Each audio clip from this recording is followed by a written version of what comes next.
Good evening students. आज की class में हम लोग क्लास 12th में जो वोकेशनल सब्जेक्ट है हेल्थ केयर, उसमें कितने यूनिट्स हैं आपके सिलेबस में और कितने उसके सब यूनिट्स हैं उसके बारे में डिस्कस करेंगे।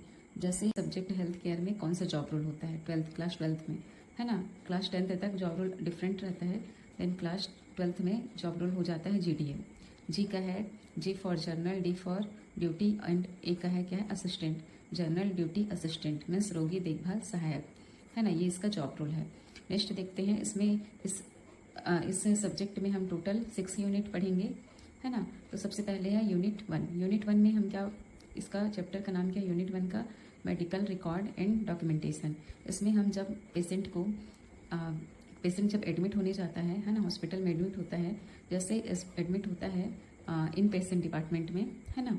जो इन पेशेंट डिपार्टमेंट रहता है उसमें मेडिकल रिकॉर्ड मेंटेन करके हर पेशेंट का इंडिविजुअल, हर पेशेंट का अलग अलग रिकॉर्ड तैयार किया जाता है, उनके जितना भर्ती से लेकर डिस्चार्ज होने तक, है ना। तो पूरी जो जितना प्रोसेस होता है हॉस्पिटल में एक मरीज के भर्ती होने से लेकर छुट्टी होने तक, है ना, वो सारा किसके अंडर आता है, मेडिकल रिकॉर्ड का। तो यूनिट 1 में हम मेडिकल रिकॉर्ड या दस्तावेजीकरण के बारे में पढ़ेंगे। अब इस सत्र में मेडिकल रिकॉर्ड के कितने इस यूनिट में कितने सब यूनिट है जिसके बारे में हम पढ़ेंगे, आगे देखते हैं। फर्स्ट है सत्र 1, है ना। इसमें मेडिकल रिकॉर्ड दस्तावेज या प्रलेखन तैयार करना। तो हम डॉक्यूमेंट्स कैसे तैयार करते हैं उसके बारे में सत्र 1 में पढ़ेंगे।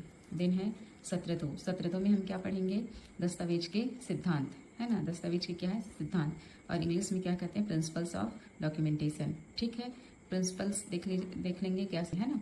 क्या पढ़ेंगे, प्रिंसिपल्स ऑफ डॉक्यूमेंटेशन। हम जब दस्तावेज तैयार करते हैं तो किन किन प्रिंसिपल्स को ध्यान में रखेंगे उसके बारे में पढ़ेंगे इस सत्र में।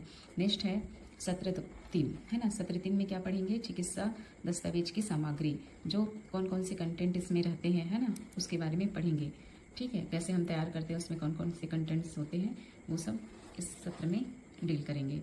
नेक्स्ट है सत्र 4। सत्र 4 में क्या पढ़ेंगे, रिकॉर्ड प्राप्त करना या बनाना। जो रिकॉर्ड है ना, उसको कैसे प्राप्त करेंगे, हम कैसे उसको मेंटेन करेंगे।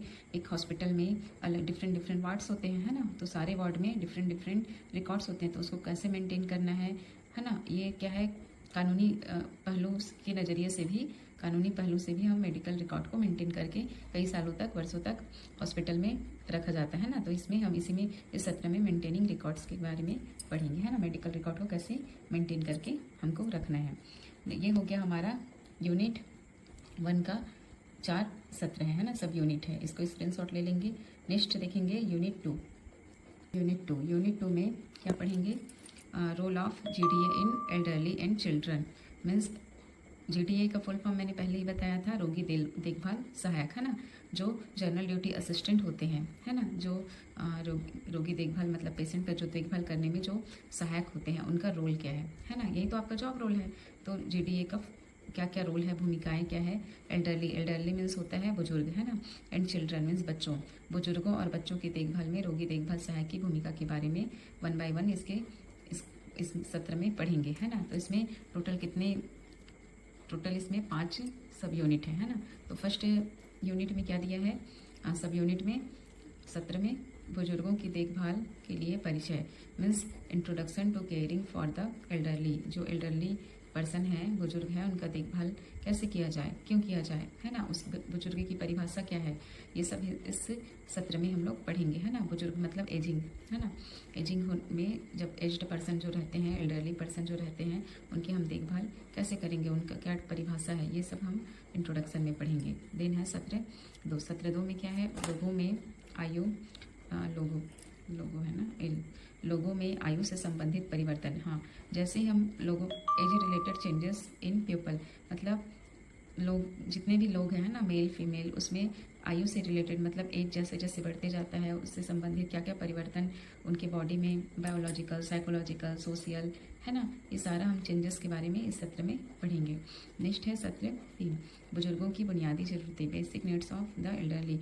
अब जो बुजुर्ग हैं उनको क्या क्या बेसिक नीड्स रहते हैं ना, वो फिजिकल एक्टिविटी स्वयं से नहीं कर पाते, तो उनका क्या क्या बेसिक नीड्स है जिससे अपना सेल्फ केयर कर सके, है ना, वो सारी चीज़ें हम इस सत्र में पढ़ेंगे। नेक्स्ट देखते हैं सत्र 4 में। सत्र 4 में हम क्या पढ़ेंगे, taking care of common problems of the elderly, बुजुर्गों की आम समस्या का ख्याल रखना।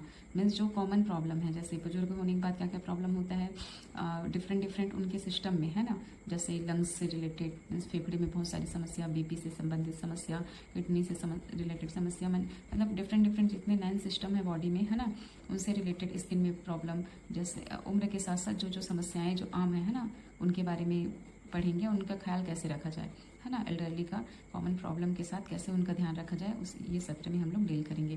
देन है सत्र 4 में शिशुओं और बच्चों की देखभाल, care of babies and children, बच्चों और शिशु मतलब नवजात जो शिशु हैं, और बच्चों की देखभाल हम कैसे करें, है ना। ये सारा जो 5-6 सत्र है वो यूनिट 2 के अंडर आता है। नेक्स्ट यूनिट 3 में देखेंगे, यूनिट 3 में पढ़ेंगे जैव चिकित्सा अपशिष्ट प्रबंधन, है ना।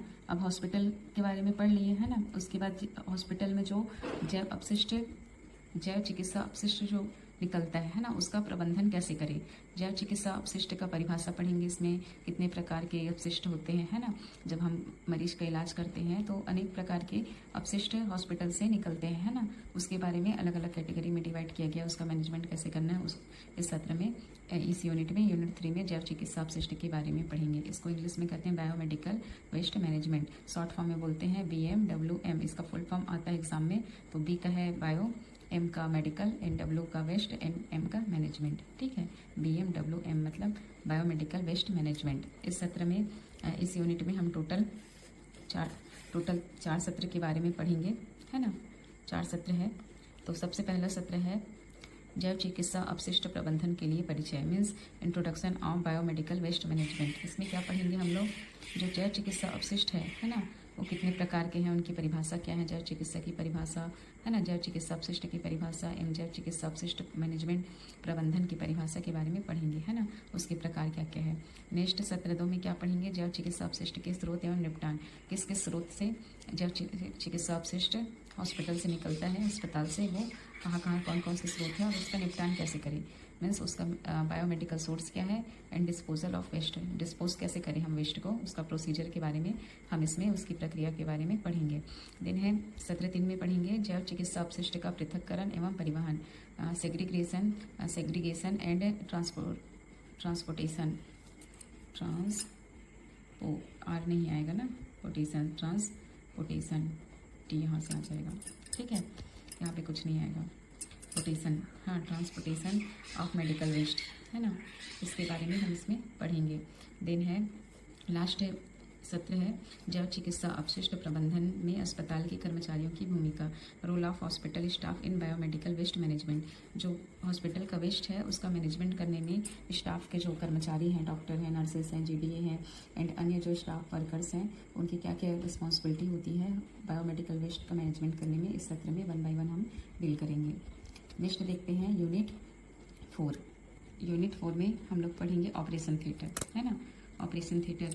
अब तो सत्र 1 में क्या है, ऑपरेशन थिएटर कॉम्प्लेक्स में जोन एंड क्षेत्र, कौन कौन से जोन होते हैं, उनके एरियाज क्या क्या है ना, ऑपरेशन थिएटर कॉम्प्लेक्स में, उसके बारे में पढ़ेंगे। दिन सत्र 2 में ऑपरेशन थिएटर की स्टाफिंग एवं उपकरण, उसके staffing and equipment of the operation theatre, operation theatre में कितने स्टाफिंग होते हैं, हाँ, स्टाफिंग मतलब कितने कौन से वर्कर्स होते हैं, जो कर्मचारी होते हैं ना ऑपरेशन थिएटर में, उनके बारे में, और कौन कौन से उपकरण यूज़ किया जाता है ना, उपयोग में लाया जाता है ऑपरेशन थिएटर में, उसके बारे में डिटेल में पढ़ेंगे। नेक्स्ट देखते हैं आगे इसमें, और यूनिट 4 का सत्र 3, संचालन के लिए रोगी की तैयारी, means preparation of the patient for the operation के समय प्रिपरेशन हम कैसे करेंगे, है ना, पेशेंट का, उसके बारे में इसमें प्रोसीजर पूरा दिया हुआ है। नेक्स्ट है सत्र 4, पोस्ट ऑपरेटिव देखभाल, ऑपरेशन के बाद हम क्या क्या केयर प्रोवाइड करते हैं, पोस्ट ऑपरेटिव केयर के अंडर में आता है, इसमें भी हम इसको 1 बाय 1 डील करेंगे। ये होता है 4 सत्र हमारे यूनिट 4 के, है ना। अब यूनिट 5 में आते हैं। यूनिट 5 में क्या पढ़ेंगे, role of GDA in disaster management and emergency response, तो रोगी देखभाल सहायक की भूमिका आपदा प्रबंधन एवं आपातकालीन प्रतिक्रिया में। आपदा प्रबंधन मीन्स क्या है, आपदा मीन्स अचानक से, है ना, अचानक से कोई भी आपदा आ गई, जैसे बाढ़ हो गया, आग लगना हो गया, है ना, तो आपदा जो होती है, आपदा प्रबंधन क्या है, आपदा क्या है, फिर आपातकालीन प्रतिक्रिया क्या है ना, ये सारी चीज़ें इसमें 108 के बारे में पढ़ेंगे, 102 के बारे में पढ़ेंगे, है ना, 112 जो है उसके बारे में पढ़ेंगे। ये सारा चीज़ क्या है हमारे यूनिट 5 में आएगा। इसमें टोटल कितने सत्र है? 3 सत्र है ना। तो 3 सत्र के बारे में वन बाय वन डिस्कशन कर लेते हैं। फर्स्ट है सत्र 1, है ना। इसमें आपदा प्रबंधन एवं आपातकालीन प्रतिक्रिया। आपदा प्रबंधन मीन्स क्या है? ये है disaster management and emergency response, है ना। इस इमरजेंसी में कैसे रिस्पांस करना है ना। ये सब पहले सत्र में पढ़ेंगे। दूसरे में क्या है? आपातकालीन प्रतिक्रिया, टीम की भूमिका एवं और जिम्मेदारी, role and responsibility of emergency response team.